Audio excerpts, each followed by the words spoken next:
پرانے زمانے کی بات ہے، ایک عالم دین بغاوت کے الزام میں جیل چلے گئے۔ جب جمعے کا دن آتا تو وہ نہا دھو کر تیل کنگھی کر کے تیار ہو جاتے اور بے چینی سے انتظار کرتے۔ جو ہی جمعے کی اذان ہوتی وہ تیز قدموں سے جیل کے مین گیٹ کی طرف بڑھتے۔ پوری اذان جیل کے گیٹ کی سلاخیں تھام کر سنتے، پھر بوجھل قدموں اور افسردہ چہرے کے ساتھ آنسو پونچھتے ہوئے واپس اپنی بیرک میں آ جاتے۔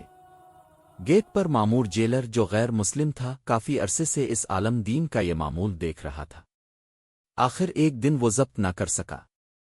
اس نے عالم دین کو اپنے پاس بلایا اور پوچھا، تم ہر جمعے یہ کیا کرتے ہو؟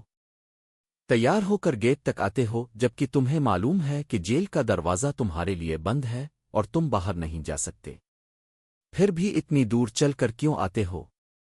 عالم دین نے جواب دیا، جیلر صاحب، میرے اللہ تعالیٰ کا حکم ہے کہ جب جمعے کی اذان سنو تو سارے کام چھوڑ کر جلد از جلد مسجد کی طرف بڑھو۔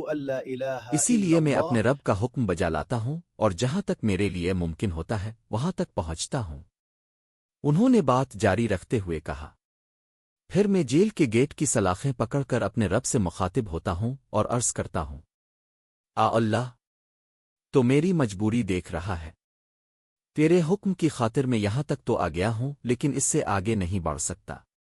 اب تو میری نیت کو دیکھتے ہوئے خود ہی میری حاضری لگا دینا، کیونکہ میرا اللہ کسی جان پر اس کی استطاعت سے زیادہ بوجھ نہیں ڈالتا، اس لیے مجھے امید ہے کہ میرا رب مجھے جمعے کا اجر ضرور عطا فرمائے گا، اگرچہ میں نماز ظہر جیل ہی میں ادا کرتا ہوں۔ آخر میں عالم دین نے کہا، جو چیز آپ کو تماشا لگتی ہے وہ میرے لیے میرا دین اور میرا ایمان ہے۔ پوسٹ پڑھ کر ریکٹ ضرور کیا کریں، کیونکہ ری ایکٹ صرف ایک نشان نہیں بلکہ احساس، شعور، جذبے، اخلاق اور حوصلہ افزائی کا خوبصورت اظہار ہے۔ اسے معمولی نہ سمجھیں، اب کا ایک ری ایکٹ ہمارے لیے قدردانی اور باہمی تعلق کی علامت ہے۔